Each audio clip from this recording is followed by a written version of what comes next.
Brazil ফুটবলে বর্তমানে সবচেয়ে বড় তারকাকে? এমন প্রশ্নে যে কোনো ফুটবল প্রেমী সহজেই উত্তরে বলবে নেইমার কিংবা ভিনিসিয়াস জুনিয়রের কথা। তবে এবার এই দুই মহাতারকাকেই বড় হুঁশিয়ারি দিয়েছেন কোচ আনচেলত্তি। জানিয়েছেন বিশ্বকাপ দলে তাদের পরিবর্তে অন্য কাউকে ডাকা হতে পারে। তবে দলের আক্রমণ ভাগের সবচেয়ে বড় দুই তারকাকে নিয়ে হঠাৎ এমন মন্তব্য কেন আনচেলত্তির? ইতালিয়ান মাস্টারমাইন্ড সেলেসাও ডেরায় নোঙ্গর করার পর থেকেই চলছে তার এক নীতি। দলে জায়গা পেতে হলে থাকতে হবে শতভাগ ফিট।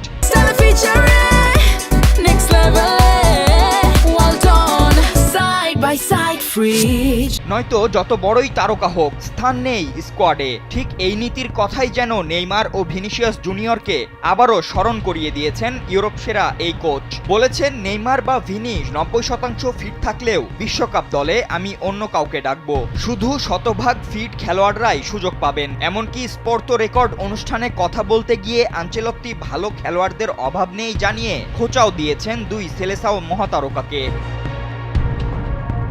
বর্তমানে ব্রাজিলের জার্সিতে ভিনিসিয়াস নিয়মিত মুখ হলেও নেইমার সর্বশেষ খেলেছেন 2023 সালের অক্টোবরে। ফিট থাকার শত চেষ্টার পরও ক্রমাগত চোট তাকে নিয়মিত হতে দিচ্ছে না ফুটবলে। যদিও চোট নিয়েও সান্তোসের জার্সিতে মাঠে নেমে নিজেকে মেলে ধরার চেষ্টা চালিয়েই যাচ্ছেন তিনি। আগামী বছর মার্চে প্রীতি ম্যাচের পর বিশ্বকাপের স্কোয়াড ঘোষণা করবেন আনচেলত্তি। নেইমারকে জাতীয় দলে ফিরতে যা করার এর মধ্যেই করতে হবে। আনচেলত্তির ফিটনেস পরীক্ষায় শেষ পর্যন্ত পাশ করতে পারবেন তো ব্রাজিলিয়ান সুপারস্টার? সেটাই এখন দেখার বিষয়। ফাতিন ইশরাক, কালবেলা।